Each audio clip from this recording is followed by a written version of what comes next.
ಇವತ್ತು 2024-25ನೇ ವರ್ಷದ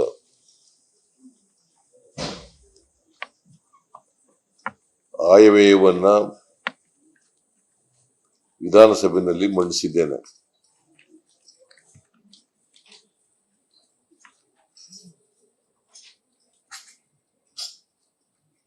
ಈ ಆಯವ್ಯಯದಲ್ಲಿ ರಾಜ್ಯದ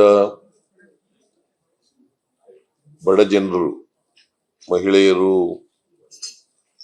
ರೈತರು, ಯುವಕರು,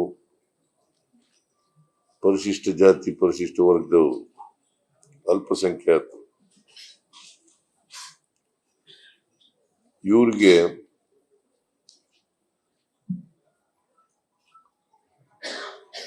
ಕೊಂಡ್ಕೊಳ್ತಕ್ಕಂಥ ಶಕ್ತಿ ಮಾಡ್ತಕ್ಕಂಥ ಪ್ರಯತ್ನವನ್ನು ಒಂದ್ ಕಡೆ ಮಾಡಿದ್ದೀವಿ. ಇನ್ನೊಂದು ಕಡೆ ರಾಜ್ಯದ ಸರ್ವಾಂಗೀಣ ಅಭಿವೃದ್ಧಿಗೆ ಒತ್ತು ಕೊಡ್ತಕ್ಕಂಥ ಕೆಲಸವನ್ನು ಕೂಡ ಮಾಡಿದ್ದೇವೆ. ಇವತ್ತು ದೇಶದಲ್ಲಿ ಬೆಲೆ ಏರಿಕೆ, ಹಣದುಬ್ಬರ, ನಿರುದ್ಯೋಗ ಇವುಗಳ ಸಮಸ್ಯೆಯಿಂದ ಬಡವರು ಜೀವನ ಸಾಗಿಸ್ತಕ್ಕಂಥದ್ದು ಬಹಳ ಕಷ್ಟದ ಪರಿಸ್ಥಿತಿ ಇದೆ. ಅದಕ್ಕೋಸ್ಕರ ಬಡವರಿಗೆ ಕೊಂಡ್ಕೊಳ್ತಕ್ಕಂಥ ಶಕ್ತಿಯನ್ನು ಹೆಚ್ಚು ಮಾಡಬೇಕು ಅಂತೇಳಿ ನಾವು ಗ್ಯಾರಂಟಿ ಯೋಜನೆಗಳನ್ನ ಜಾರಿ ಮಾಡತಕ್ಕಂಥ ಪ್ರಯತ್ನವನ್ನು ಮಾಡೋದು. ಈ ಆರ್ಥಿಕ ವರ್ಷದಲ್ಲಿ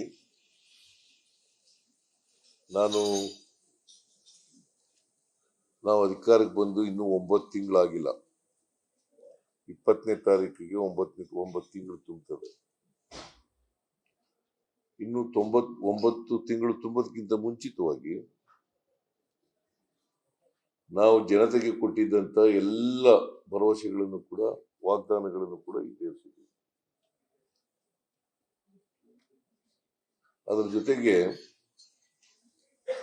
ಕೃಷಿ ಕ್ಷೇತ್ರ, ನೀರಾವರಿ ಕ್ಷೇತ್ರ, ಪಿಡಬ್ಲ್ಯೂಡಿ ಕ್ಷೇತ್ರ, ಗ್ರಾಮೀಣಾಭಿವೃದ್ಧಿ ಕ್ಷೇತ್ರ, ಇಂಧನ ಕ್ಷೇತ್ರ, ಬರಗಾಲ ಇವೆಲ್ಲವೂ ಕೂಡ ಸಮರ್ಥವಾಗಿ ನಿಭಾಯಿಸ್ತಕ್ಕಂಥದ್ದು ಅಷ್ಟೇ ಅಲ್ಲ, ಅವುಗಳ ಅಭಿವೃದ್ಧಿಗೆ ಹಣ ಕೂಡ ಒದಗಿಸ್ತಕ್ಕಂಥ ಕೆಲಸವನ್ನು ಮಾಡಿದ್ದೀವಿ.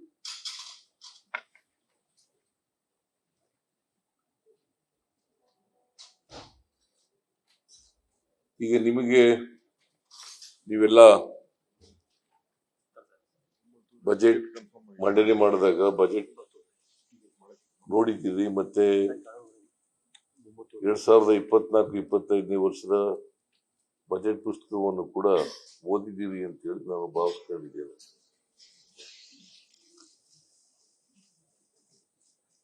ಈ ವರ್ಷ ಅಂದ್ರೆ 24-25ನೇ ವರ್ಷಕ್ಕೆ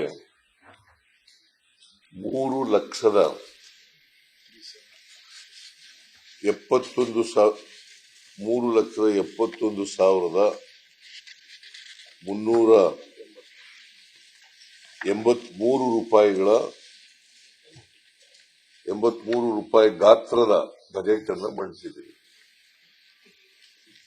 3,71,383 ಕೋಟಿ ರೂಪಾಯಿಗಳ ಗಾತ್ರದ ಬಜೆಟ್ ಅನ್ನು ಮಂಡಿಸಿದ್ದೇವೆ. ಕಳೆದ ವರ್ಷ ಬಜೆಟ್ ಗಾತ್ರ ಅಂದ್ರೆ ನಾನು ಜುಲೈನಲ್ಲಿ ಮಂಡಿಸಿದಂತ ಬಜೆಟ್ ಗಾತ್ರ 3,27,747 ಕೋಟಿ. 3,27,747 ಕೋಟಿ ಇತ್ತು. ಇದಕ್ಕೆ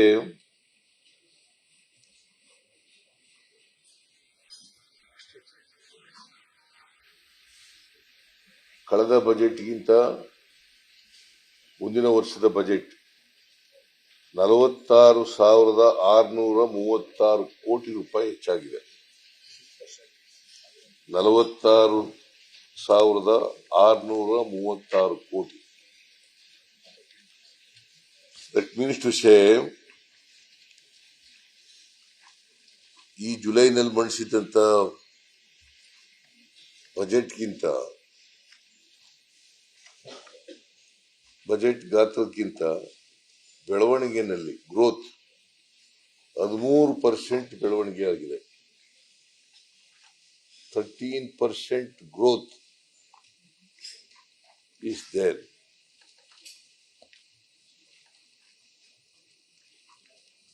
ಯಾಕಂದ್ರೆ ಈ ಮಾತನ್ನ ಯಾಕೆ ನಾನು ಎಂಫಸಿಸ್ ಮಾಡಿ ಹೇಳ್ತಾ ಇದ್ದೀನಿ ಅಂತಂದ್ರೆ, ಆರ್ಥಿಕವಾಗಿ ದಿವಾಳಿಯಾಗಿದೆ, ಗ್ಯಾರಂಟಿಗಳನ್ನ ಜಾರಿ ಕೊಟ್ಟದ್ರಿಂದ ಆರ್ಥಿಕವಾಗಿ ದಿವಾಳಿಯಾಗಿದೆ. ಮತ್ತೆ ಮಹಿಳೆಯರಿಗೆ, ಬಡವರಿಗೆ ಅವಮಾನ ಆಗೋ ರೀತಿಯಲ್ಲಿ ಬಿಟ್ಟಿ ಗ್ಯಾರಂಟಿಗಳು ಅಂತೆಲ್ಲ ಹೇಳಿದೆ. ಬಿಟ್ಟಿ ಗ್ಯಾರಂಟಿಗಳು ಆರ್ಥಿಕವಾಗಿ ದಿವಾಳಿಯಾಗಿದೆ. ಬಟ್ ನೀವೆಲ್ಲ ಬಜೆಟ್ ನೋಡಿದ್ದೀರಿ, ಮತ್ತೆ ಅಂಕಿಅಂಶಗಳನ್ನು ಕೂಡ ನೋಡಿದ್ದೀರಿ. ನಾವು ಈ ವರ್ಷ 36,000 ಕೋಟಿ ರೂಪಾಯಿಗಳು ಗ್ಯಾರಂಟಿ ಯೋಜನೆಗಳಿಗೆ ಕೊಟ್ಟಿದ್ರೂ ಕೂಡ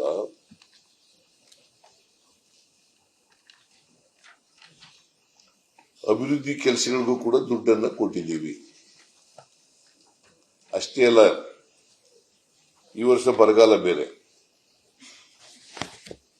ಈ ವರ್ಷ ಬರಗಾಲ ಬೇರೆ. 240 ತಾಲೂಕುಗಳಲ್ಲಿ 223 ತಾಲೂಕುಗಳು ಬರಗಾಲ ಅಂತ ಘೋಷಣೆ ಮಾಡಿದ್ದೀವಿ. ಸುಮಾರು 35,000 ಕೋಟಿ ರೂಪಾಯಿ ಆಹಾರದ ಉತ್ಪಾದನೆಯಲ್ಲಿ ನಮಗೆ ನಷ್ಟ ಆಗಿದೆ. ರೈತರಿಗೆ 35,000 ಕೋಟಿ ರೂಪಾಯಿ. ಅದಕ್ಕೆ ನಾವು 18,171 ಕೋಟಿ ರೂಪಾಯಿ ನಾರ್ಮ್ಸ್ ಪ್ರಕಾರ, NDRF ನಾರ್ಮ್ಸ್ ಪ್ರಕಾರ 18,171 ಕೋಟಿ ರೂಪಾಯಿಗಳನ್ನ ಕೇಂದ್ರ ಸರ್ಕಾರದಿಂದ ಕೇಳಿದ್ದೀವಿ. ಯಾಕಂತಂದ್ರೆ NDRF ಹಣ ನಿಗದಿ ಮಾಡೋದು ಫೈನಾನ್ಸ್ ಕಮಿಷನ್ಗಳು, ಮತ್ತೆ ನಮ್ಮ ತೆರಿಗೆ ಹಣ, ಅದು ನಾವು ಕೊಟ್ಟಿರ್ತಕ್ಕಂಥ ಹಣ, ಅದು ಕರ್ನಾಟಕದಿಂದ ಸಂಗ್ರಹಿಸಿರ್ತಕ್ಕಂಥ ಹಣ, ಕೇಂದ್ರ ಸರ್ಕಾರದಿಂದ ಕೊಡ್ತಕ್ಕಂಥ ಹಣ ಅಲ್ಲ. ಅದು ಕೇಂದ್ರ ಸರ್ಕಾರದ ಹಣ ಅಲ್ಲ, ಕರ್ನಾಟಕದ್ದೇ ಹಣ. ಆದ್ರೆ ಬರಗಾಲಕ್ಕೆ NDRF national disaster response fund ಅಂತ ಮಾಡಿರ್ತಾರೆ. ಆ ಹಣದಲ್ಲಿ ಕೊಡಿ ಅಂತೇಳಿ ನಾವು ಕೇಳಿದ್ದೀವಿ. 18,171 ಕೋಟಿ ಕೇಳಿದ್ದೀವಿ. ಇವತ್ತಿನವರೆಗೆ 5 ತಿಂಗಳಾಯ್ತು ಬಂತು, 1 ರೂಪಾಯಿನೂ ಬಿಡುಗಡೆ ಮಾಡಲಿಲ್ಲ. 1 ರೂಪಾಯಿನೂ ಬಿಡುಗಡೆ ಮಾಡಲಿಲ್ಲ. ಇವತ್ತಿನವರೆಗೆ ಮೀಟಿಂಗ್ ಕೂಡ ಮಾಡಲಿಲ್ಲ. ಒಂದು ಮೀಟಿಂಗ್ ಕೂಡ ಮಾಡಲಿಲ್ಲ.